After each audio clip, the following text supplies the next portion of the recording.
Welcome to our training on Occupational Safety and Health, or OSH. Today, we will explore the importance of creating a safe and healthy workplace for everyone. OSH is all about protecting workers from hazards and ensuring their well being. Every employee has the right to a safe environment. This means identifying potential risks and taking steps to eliminate them. Remember, safety is not just a priority, it is a responsibility we all share. Key terms to remember: hazards, prevention, and protection. Hazards can be physical, chemical, or ergonomic. Prevention involves training and proper equipment. Protection means using safety gear and following protocols. By understanding OSH, we can reduce accidents and injuries. Together, we can create a culture of safety that empowers everyone. In closing, remember that a safe workplace is a productive workplace. Let's commit to making safety our top priority. Thank you for your attention, and let's work together for a safer tomorrow. Let's begin with the basics. What is Occupational Safety and Health, or OSH? Occupational safety and health is all about preventing injuries and illnesses in the workplace by creating an environment that is safe and healthy for everyone. It focuses on protecting not only the physical well being of workers, but also their overall health while they perform their duties. At the same time, OSH plays an important role in protecting the company itself. When we talk about OSH, we are really talking about two key ideas: prevention and protection. For workers, prevention means stopping accidents and work related illnesses before they even happen. It is about identifying hazards early, understanding the risks, and taking the right actions so that you can go home safe and healthy every day. Protection, on the other hand, ensures that if something unexpected does occur, there are measures in place to minimize harm. This includes the use of proper equipment, safety procedures, and emergency response systems that safeguard your well being and allow you to continue working safely. On the side of the company, OSH is just as important. Prevention helps reduce workplace accidents, which means fewer disruptions, less downtime, and lower costs related to injuries or damages. Protection ensures that even when risks arise, the business can continue operating smoothly. A company that prioritizes safety is more stable, more productive, and more successful in the long run. In simple terms, a safe workplace benefits everyone. Workers are protected and the company remains strong. When safety becomes part of the daily routine, both employees and the organization can grow and thrive together. Now, let's talk about the current situation of occupational safety and health in the Philippines. It is important to understand that safety is not just a concept, it is something we can measure. Through data, we can see how workplaces are performing and where improvements are needed. Even within your own company, safety performance can be monitored using key performance indicators, or KPIs. These help track incidents, identify trends, and guide decisions to improve workplace safety. Looking at the national level, data from the Philippine Statistics Authority through the Integrated Survey on Labor and Employment, or ISIL, gives us a clearer picture of what is happening across different industries. Based on the latest available report, there were around 37,513 recorded workplace accidents. Keep in mind that this number only reflects reported cases, and there may be more incidents that were not officially documented.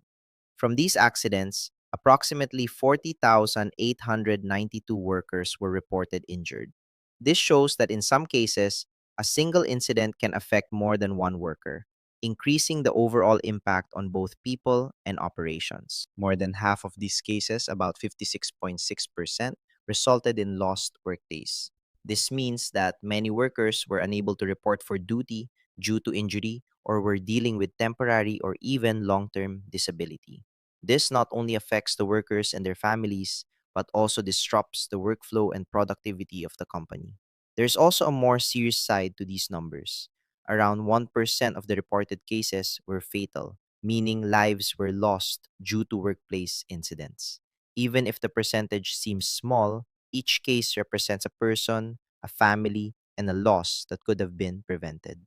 You might be wondering why the data being used is from 2020. The reason is that as of now, more recent official survey results from the PSA have not yet been released.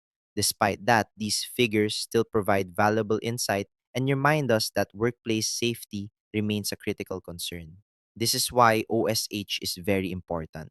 Behind every number is a real story, and through proper safety practices, awareness, and commitment, these incidents can be reduced or even prevented entirely. Let's now look at the most common types of accidents and injuries that result in lost workdays. Based on the data, about 40.5% of reported cases involve open wounds. These are injuries such as cuts or lacerations that may seem minor at first, but can lead to infection, prolonged recovery, and time away from work if not properly managed. When it comes to the part of the body affected, around 39.8% involve the wrist and hand. This tells us that many workplace tasks, especially those involving tools, equipment, or repetitive motion, put significant strain and risk on these areas. Looking at the causes of injury, about 28.5% are due to workers being caught in or between objects. These are serious incidents that often involve machinery, moving parts, or tight working spaces where a person can get trapped or crushed. In terms of hazards, 29.5%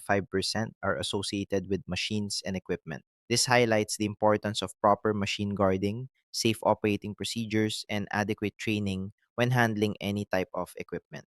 And when we talk about occupation, around 33.7% of these incidents involve plant and machine operators or assemblers, which is expected since these roles are directly exposed to mechanical risks on a daily basis. Now, you might be thinking, we are not in that type of industry, so maybe these risks do not apply to us. But that way of thinking can be misleading. These figures represent the overall situation across the Philippines. While it is true that service based industries may have fewer high risk machine related accidents, it does not mean that there are no hazards at all. In fact, in service sectors, the more common issues fall under occupational health rather than physical accidents. One of the leading concerns is musculoskeletal disorders. These include back pain, neck strain, and discomfort in both the upper and lower extremities. These conditions are often caused by poor ergonomics, such as improper posture, repetitive movements, or poorly designed workstations. Aside from physical strain, we also need to consider mental health. Workplace stress is a real concern, especially in fast paced or high demand environments. Long working hours, heavy workloads, and pressure to perform can affect a person's mental well being, which in turn can impact their overall health and job performance. So, even if the risks may look different depending on the industry, safety and health remain equally important.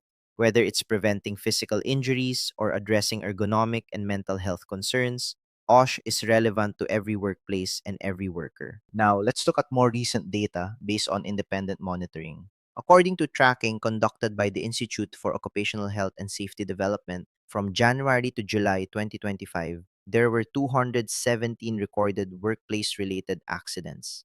Out of these incidents, 153 resulted in deaths, and 255 workers were reported injured.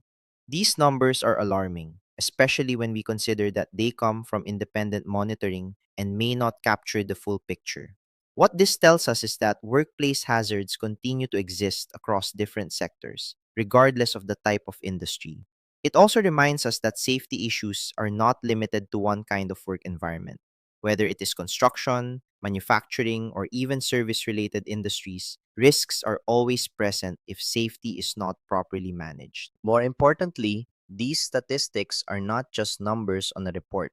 Each figure represents a real incident, real people who were injured, real families affected, and in some cases, lives that were lost. This is why occupational safety and health should never be taken lightly. Behind every accident is an opportunity that could have been prevented through proper awareness, training, and commitment to safety practices. As workers and as part of an organization, it is important to understand that safety is not just a requirement, it is a responsibility. And by taking it seriously, we help protect not only ourselves, but also the people we work with every day. As we have seen from the data on workplace accidents and injuries, these numbers clearly show that there is a need for stricter and more effective laws to better protect workers. Incidents continue to happen, and without strong policies and proper enforcement, the risks to workers' safety and health remain high. This is the reason why there has been a growing focus on strengthening legislation related to occupational safety and health. Over time, it became clear that workplace accidents and health issues were not being addressed effectively under the old system. Because of this, the government reinforced the existing occupational safety and health framework through Republic Act number 11058, along with its updated implementing rules under DOLE Department Order number 25225. Before these updates, the original implementing rules under DOLE Department Order number 198-18 applied general safety requirements across all workplaces. This one-size-fits-all approach made compliance difficult since different industries face different types of hazards. With the updated rules under Department Order 252-25, this has changed significantly. Employers are no longer required to follow a generic safety plan. Instead, they are expected to develop occupational safety and health programs that are based on the actual risks present in their workplace. This makes compliance more achievable and more relevant to day-to-day operations. It also allows companies to focus on real hazards rather than just following general guidelines. As a result, safety measures become more effective in preventing accidents and protecting workers. At the same time, enforcement has improved. The Department of Labor and Employment can now conduct more targeted inspections, focusing on industry specific risks and standards. In simple terms, the strengthened law makes occupational safety and health more practical, more focused, and more effective in ensuring that workers are properly protected. Now, let's talk about the overview of this law. The revised implementing rules and regulations of Republic Act number 11058 introduced a major shift in how occupational safety and health standards are applied across industries. Instead of using a single set of general rules for all types of workplaces, the law now recognizes that each industry and each establishment faces its own unique hazards. This is an important change because it makes safety requirements more realistic and more applicable to actual working conditions. Not all workplaces have the same risks, so it only makes sense that safety measures should be based on the specific hazards present in each environment. Because of this, employers are now required to understand the risk classification of their workplace in order to comply with the correct safety and health standards. This means that compliance is no longer just about following general rules. It is about knowing your workplace, understanding your risks, and applying the appropriate controls. As we move into how to implement the IRR under the old department order number 25225, companies need to have a clear understanding of what is required and how to comply.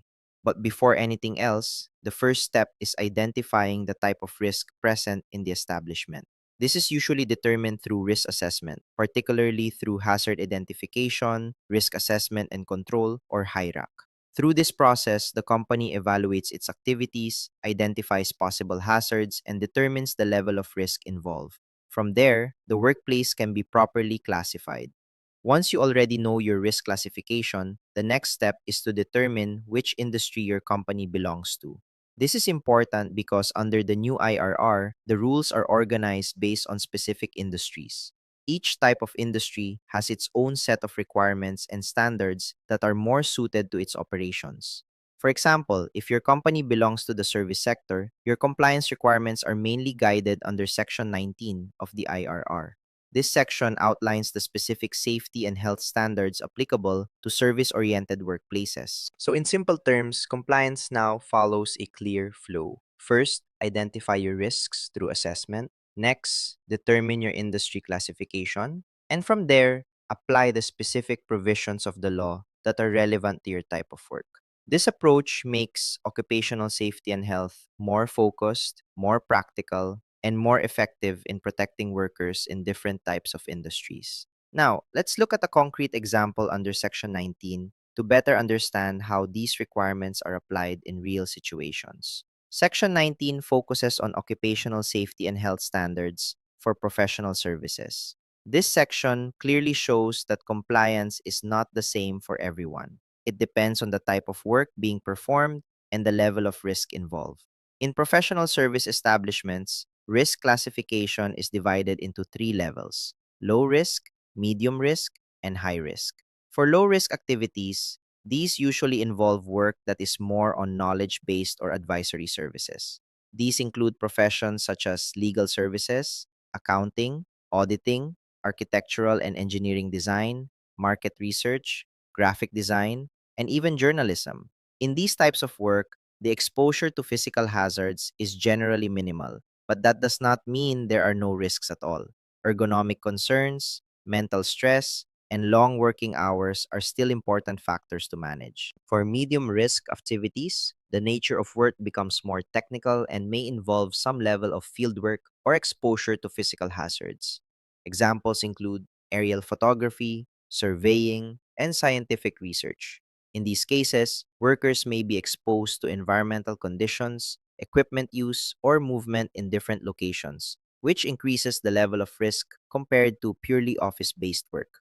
For high risk activities, these include operations that fall under high hazard categories as defined in the rules, particularly under Section 3K of DOLE Department Order number 252-25. These are activities where there is a significant exposure to dangerous conditions and therefore require stricter safety controls, more comprehensive training, and closer monitoring. What this example shows is that even within the same industry, such as professional services, there are different levels of risk. That is why the law requires companies to properly assess their operations and identify where they fall under these classifications.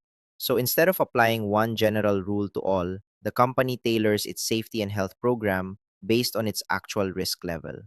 This makes compliance more accurate, more efficient, and ultimately more effective in protecting workers. Before we move on, let's highlight an important reminder when it comes to risk classification. The level of risk is not based only on the type of service your company provides. It also depends on the actual nature of the work performed by employees. This includes situations where workers are required to go outside the office or establishment, especially when they are deployed to client sites. In other words, even if your company is generally considered a professional service with low risk activities, the moment your employees are exposed to higher risk environments, your overall classification may change. For example, if your employees are assigned to work at a client site that is classified as high risk, then for occupational safety and health compliance purposes, your company is also considered high risk while those activities are being performed. This is a very important point because it emphasizes that risk is dynamic. It can change depending on where and how the work is done. That is why companies must not only assess their internal operations, but also consider external work conditions when employees are deployed outside. Understanding this helps ensure that the right safety measures are applied at all times, no matter where the work takes place. Let's start by talking about the core of this training, the Occupational Safety and Health Program, or OSH program for short. Every professional service establishment like ours is required to have an OSH program that fits the kind of work we do. This isn't just about ticking boxes for compliance.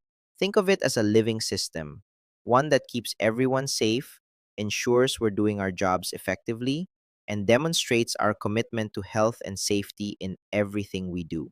In workplaces where hazards are minimal, like clean office spaces or administrative areas, it's essential that all employees get proper orientation and safety training. We also make sure the workspace is organized and free from hazards. No loose cables, no cluttered walkways, and a clean environment that prevents slips, trips, or falls. The foundation of safety starts here, and everyone plays a part. In medium risk environments, we deal with equipment or processes that could cause injuries if not handled properly. Employees must understand the proper use of personal protective equipment, or PPE, and follow machine guard protocols. This prevents accidents like cuts, burns, or entanglements.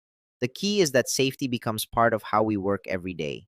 It's not extra work, it's part of doing our job right. In high risk situations, such as workplaces or client sites where serious hazards exist, like fire, explosions, toxic exposure, or chemical contamination, the OSH program expands to cover not just the basics, but every possible measure to keep workers safe. That means specialized training, emergency procedures, protective gear, and constant awareness of the environment. High risk workplaces demand vigilance, preparation, and full commitment from everyone involved. The OSH program isn't just a document tucked away in a file cabinet. It's a framework that actively protects us. It helps us engage safely with clients, ensures we comply with RA 11058 and DO 252 25, and ultimately builds a culture where safety is part of who we are as a team. Following these practices makes our workplace not only compliant,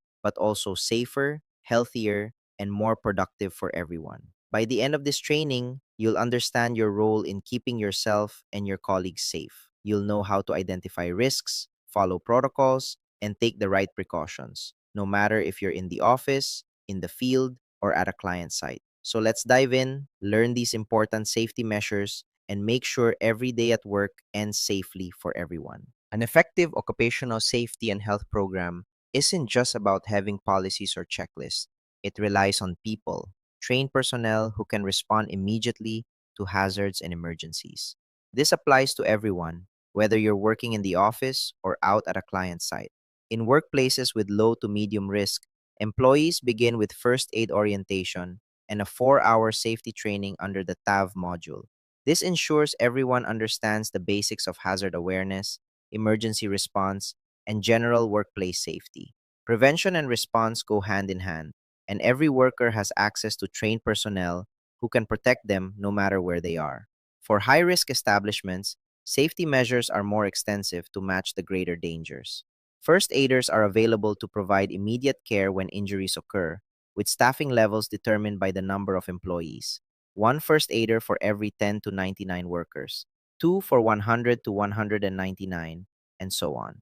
Safety officers supervise the OSH program, ensuring that all safety rules are followed throughout the workplace.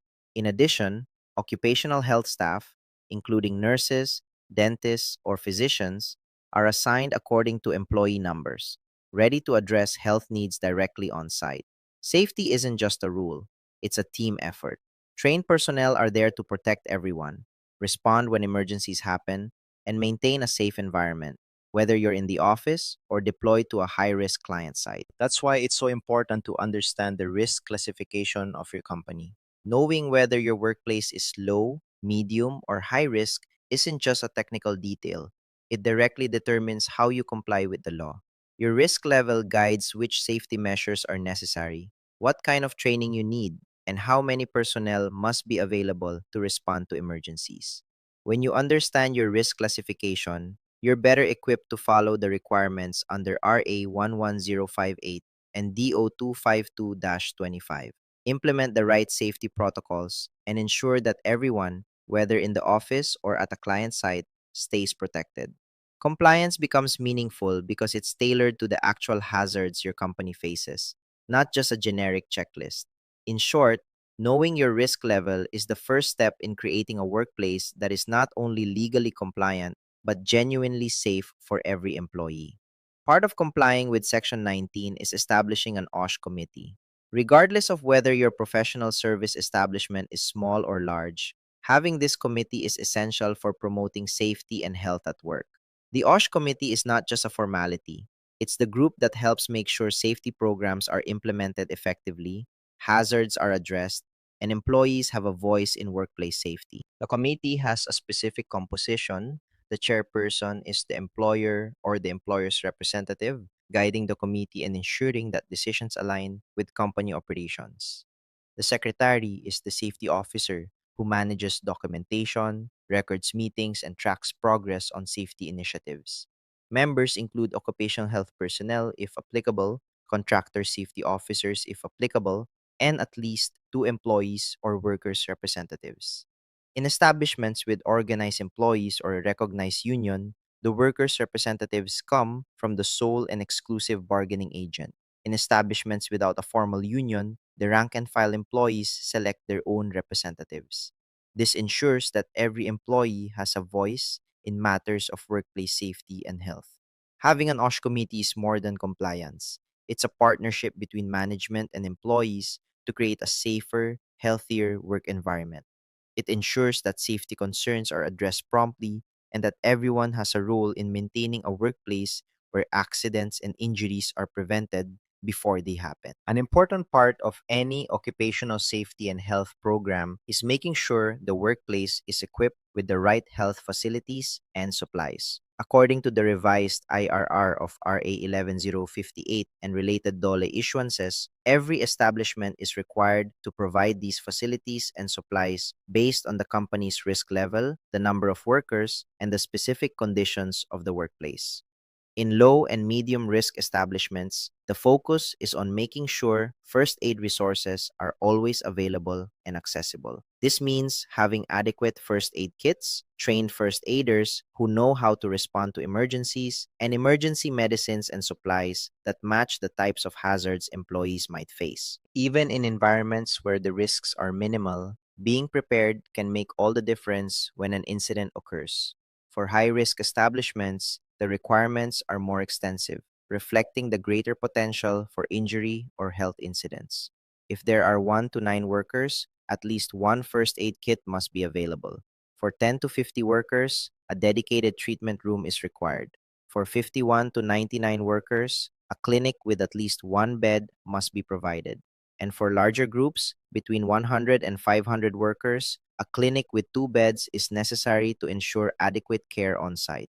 These measures ensure that, no matter the size of the workplace or the level of risk, employees have timely access to care when needed. Providing proper occupational health facilities is not just about following the law, it's about creating a safe environment where workers can feel confident that their health and well being are protected every day. For high risk establishments, compliance goes beyond the general requirements for workforce size. These workplaces face greater hazards, so they are subject to additional and stricter OSH personnel requirements to ensure that every employee is protected. The revised implementing rules and regulations of Republic Act number 11058 makes this clear. High-risk establishments must have the right number of trained personnel, including first aiders, safety officers, and occupational health staff, in addition to meeting the standard numerical requirements based on the size of their workforce. This approach ensures that even in the most hazardous work environments, there are always trained people available to respond immediately to emergencies, oversee safety protocols, and address health concerns on site. By clearly distinguishing the requirements for high-risk establishments, the law emphasizes that employee safety must match the level of risk present in the workplace. Now imagine this scenario. Your client's site is classified as high risk, and your workers need to go on site. In this case, your company's compliance requirements must also reflect that high-risk classification. Even if your office itself is considered low or medium risk, the moment your employees are deployed to a high-risk client site, the same stringent safety measures and personnel requirements apply. This means ensuring that workers have the proper training, personal protective equipment, and access to trained first aiders or safety officers while on site. Compliance isn't just about where your office is located. It's about the level of risk your employees face in the field.